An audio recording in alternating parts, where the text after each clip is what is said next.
All right, fair ladies, fellow gentlemen, my name is Erik Voorhees, lover of liberty, founder of Shapeshift. Some call me a crypto OG. My girlfriend likes to call me the oldest man in crypto. And from time to time, I'm known for hunting down pudgy, curly-haired scammers that over-index on acronyms, amphetamines, and abundant donations to Washington.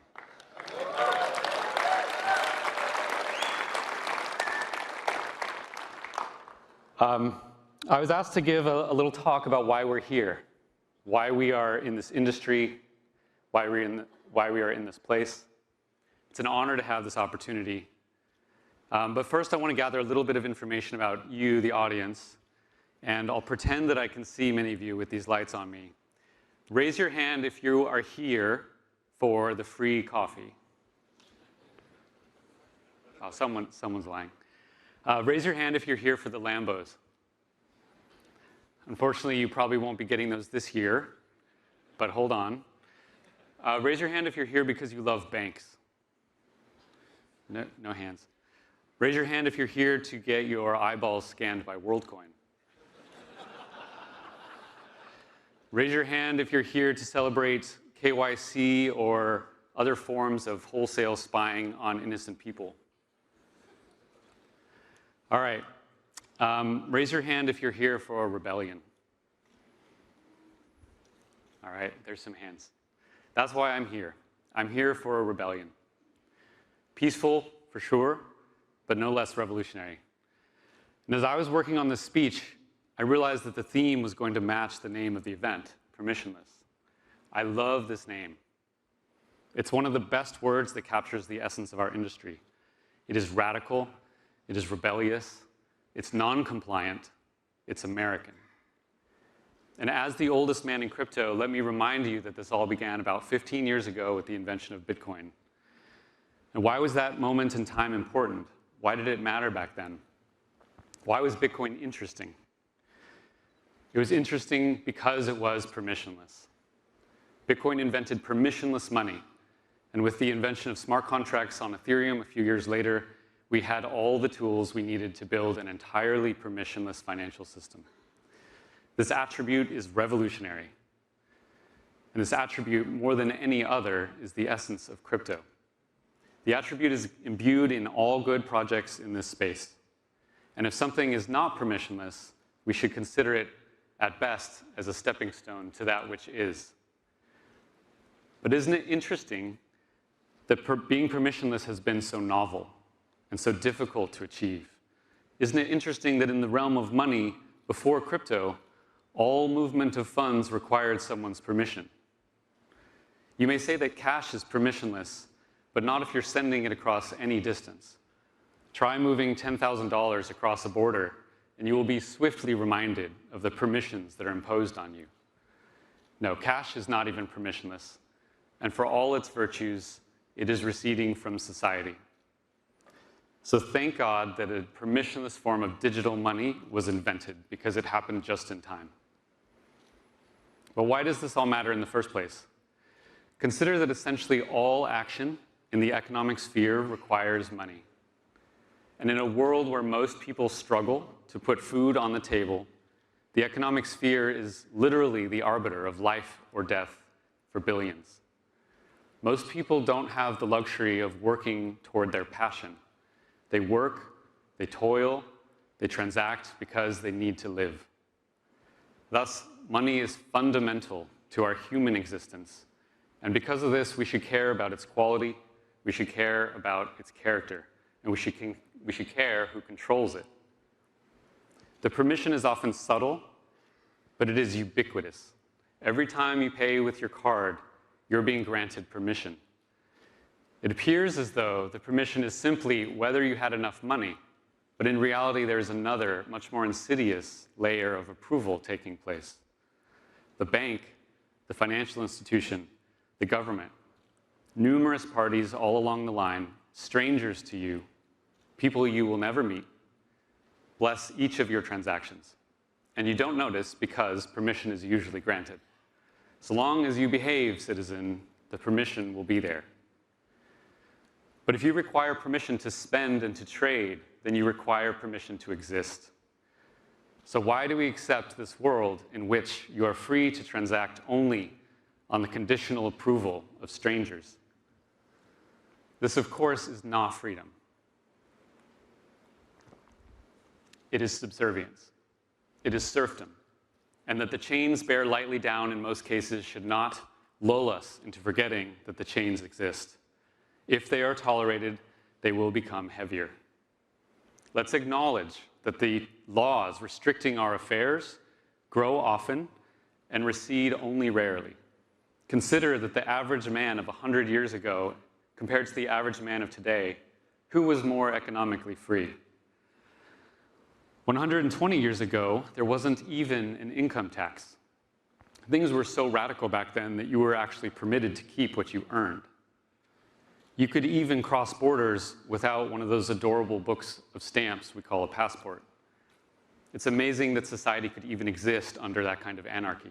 And yet, without any income tax or immigration restrictions, America experienced the greatest period of growth that the world had ever seen.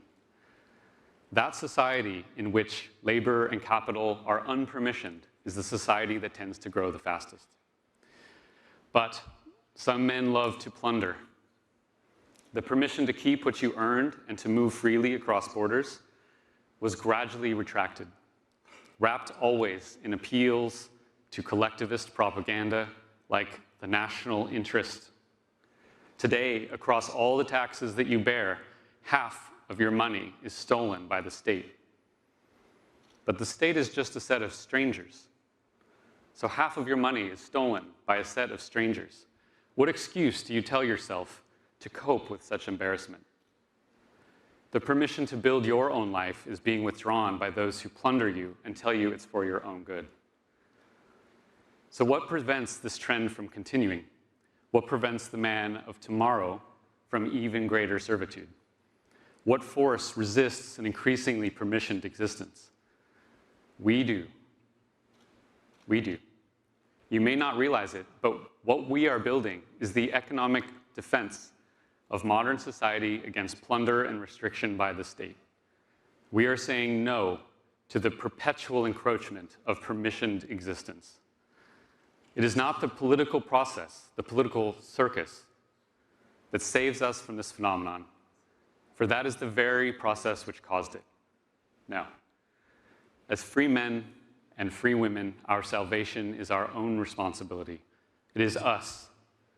It is ourselves, our minds, our hands, and our decision to act, and we are doing so without permission. Permission is what the kindergarten child attains to go to the bathroom. It is not what the respectable man attains in his financial affairs. For if I may transact with you only by the good graces of those watching me from above, then I am something below. I am a subject. I'm not a man, but a child. But is a child even an appropriate metaphor? Children are generally loved by their parents. Do you feel similarly loved by the Central Intelligence Agency? Farm animals, perhaps, is the better metaphor. We've allowed ourselves to be treated like farm animals. We graze in the pen, we produce, we are harvested. But we can vote, however. Yes, we can choose who operates the shears. We can vote whether we want red or blue to rob us, and we argue endlessly over the preferable color. For us to surrender these many permissions, we must really respect our leaders. We must aspire to the greatness of these lords. They must certainly be of brilliant mind, of high character. They must inspire and guide us toward that which we could not achieve without them. Are these accurate descriptions of the leaders of the world? Are they men of impeccable wisdom? Are Donald Trump or Joe Biden such paragons of virtue, such incredible specimens of humanity that submission to them is in any way warranted? I look out at the political class, that legion of bureaucrats suckling at the teat of plundered wealth, with all their ornaments of authority, with all their hubris masked as confidence, with the inauthenticity of their smiles matched only by the absurdity of their ideas. and I find no reason to submit to the permissions under which they seek to restrain me. To such people, we owe nothing, but to humanity, we owe much. That's why we're here, and crypto is our rebellion.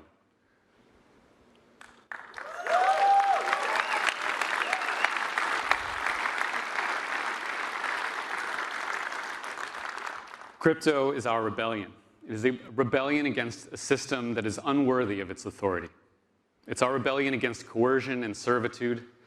It is our rebellion against the economically ignorant, the endlessly imperious, and the ethically impotent. Crypto is our rebellion against permission, and it is no less than a noble reclamation of dignity and grace as free and sovereign individuals in the service of peaceful civilization. That is why we are here. For the truth is that we don't require permission to build great things from those petty tyrants who build nothing. And this was the very principle on which America was founded. The permission of the state is a facade, a ruse tolerated only by those afflicted with Stockholm Syndrome. It is a curtain placed upon our eyes, effective only because we have been too weak, too afraid, too helpless, too distracted, and often too comfortable to see beyond the shroud. Many of us in this industry have seen beyond that shroud.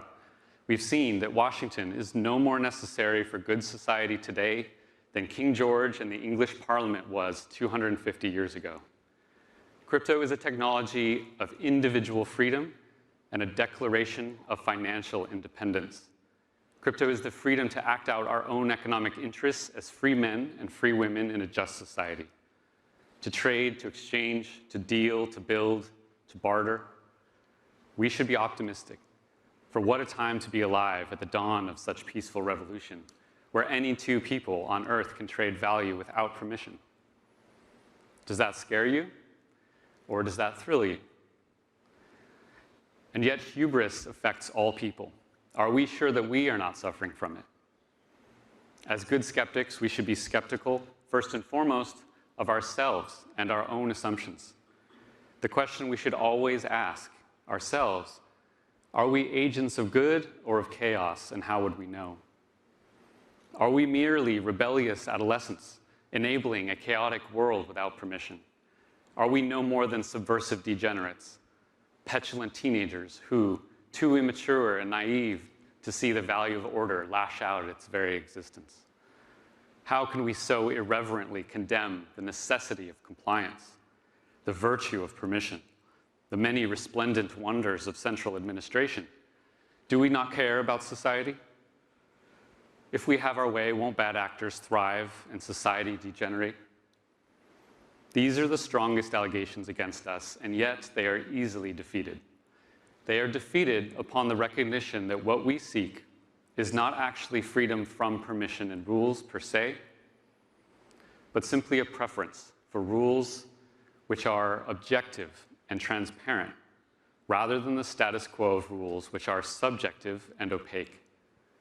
We like to say that code is law, but that's a misnomer. Code is better than law. And we are highlighting for the world to see the fundamental difference between law based on men and law based on math.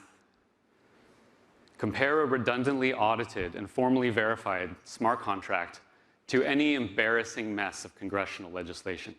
Which is more scientifically sound? Which is actually a better demonstration of order? One is a matter of engineering, the other is a matter of electioneering.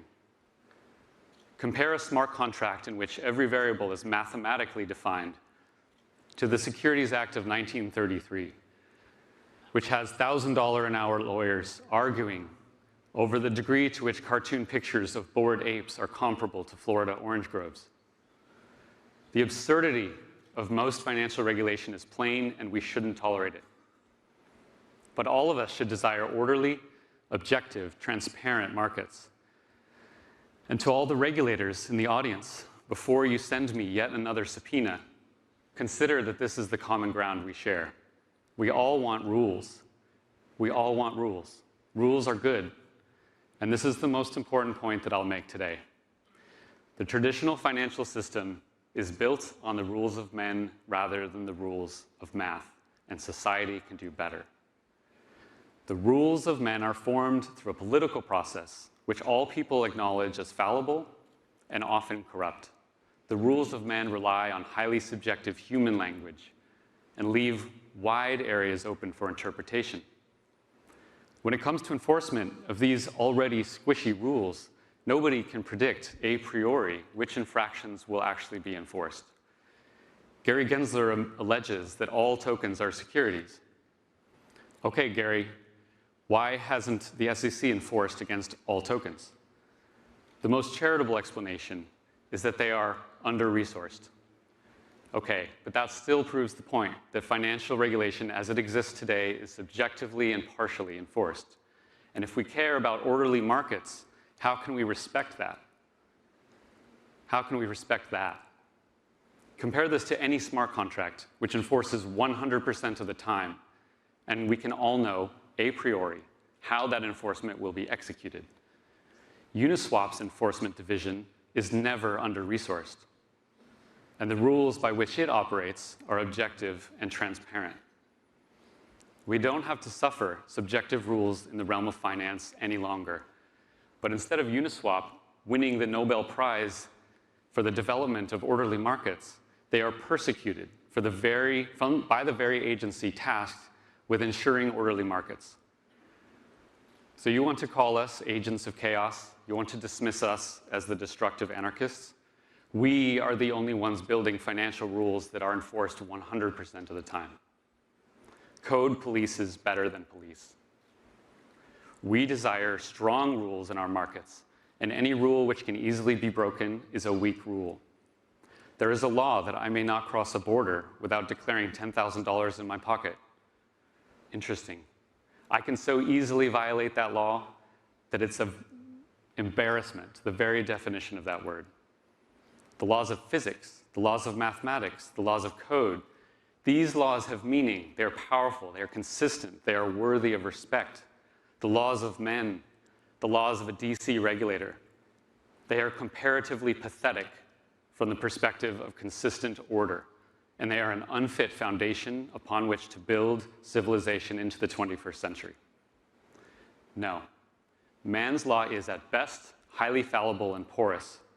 Perhaps it was needed once, just as we once needed the post office to send mail. Yet both the post office and the SEC still exist, vestigial and embarrassing, though I'm sure their budgets will yet again increase next year. Now compare the subjective laws of regulators, O rebellious adolescents, with the law of code. Compare the Dodd-Frank Act, that detestable tome, 2,300 pages long, which spawned thousands more pages across 400 new financial regulations, with Ave's lending contracts. Toward the achievement of orderly markets, which of these is more emblematic of an advanced civilization? Which is obviously the product of the 20th century technology, and which the product of the 21st? Compare the open source collaboration of crypto with the backroom dealings of DC. Which process of rulemaking is more noble and more virtuous? We are not agents of chaos, but agents of order. And while some may not approve of the systems of order that we're building, then again, no dinosaur ever approved of an asteroid. Do we care about society? Yes, of course. Deep in our bones, we care about society. Many of us are here because we see widespread economic injustice in the world and we want to help. We live amid society, we benefit from it, and we owe our efforts toward its improvement.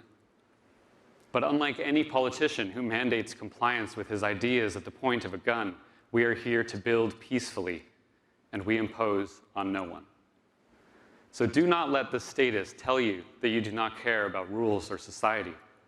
For you are building a superior technology for rules within society, and it is they, the politicians, the regulators, the leeching, plundering class of Washington, D.C., who should be praising your fine work in the realm of order and rulemaking. Compared to what we are building, they are the agents of chaos. They are the people printing billions of dollars and then pretending not to know where inflation comes from. For them to claim the moral or intellectual high ground in any matter of economics, is absurd. They could at least have the decency to get out of the way. To be sure, our enemies are numerous. There are many who find the idea of open, permissionless finance to be abhorrent, for they're used to controlling things that they haven't built, and now finally they can't. And for the rest of us, for those radicals who don't impose their opinions upon millions of innocent people by force, how optimistic we can be, how bright the light of opportunity shines for everyone who has discovered this permissionless Promethean fire. How much brilliant creative energy is captured in this single room. Yes, we endure seemingly endless setbacks and struggle. Yes, scammers abound. Yes, we are condemned by the system that we aim to replace. Some of us endure persecution, and all of us periodically pain. But friends, try to see through those struggles. Be grateful for every noble challenge that you face in your work, for you are alive and your work is important. Be grateful for this opportunity in front of you. Consider all those people in traditional finance, those cogs in the regulatory state who go to work each day with dead eyes and weak hearts. Their soul knows that they are involved in nothing creative or beautiful. They are involved in nothing wild or romantic. But many of you are, so embrace it and cherish it and build upon it. Wild and romantic. These words still define the heart of crypto. And in a world of bureaucratic, soul-crushing absurdity, where society seems to be eating itself, grinding to dust all those who dare stand as individuals against an arcane apparatus, this wild and romantic heart of crypto still beats block by block with unrelenting ambition. Stand tall and remember that you are neither slave nor serf. In America, the common man is the noble. So act like it. Be men and women of vitality, integrity, and of proud disposition. Be the pioneering industrialist and reflect the nobility of that role. Build with intention and see through every form of lowly interference, especially if it comes wearing flags and demanding tribute. Any regulator can submit a pull request. That they don't is telling. The traditional intralegal financial territory was lost long ago to the political circus. So now we venture into a new territory that we've built, extra-legal and permissionless. Here in this new land, west of the old, we admit only a subservience to moral virtue, to mathematics, and to the awesome power of open, composable, immutable code. In our audacity, we build things and force them on no one. And we have invented, not just on the clean whiteboard of imagination, but in the dirty cauldron of real engineering, the world's first and only transparent, objective financial system for all mankind. We built it without $1 of tax money, and we built it without permission. Consider what it means to be in opposition to this development, to be opposed to objective, transparent rule sets and voluntary association among consenting adults, to demand the compliance and submission of peaceful people at the point of a gun. Examine those who act like that, and you will discover where those enemies of humanity so pitifully lay. They are done ignoring us. They're certainly still laughing at us, and they've obviously started to fight us. But we will win, ethical arguments aside, because man is a capitalist creature, and capital flows where it is respected. Like water, it flows where it may. And as the permissions of the fiat system constrain and strangle, so our open, decentralized alternative stands ready to receive it. True innovation is messy, sometimes veering in unhelpful directions and back again. But capital will flow to well-ordered, decentralized finance as water flows indelibly to the sea, and both will happen naturally, and both will happen without permission. Thank you.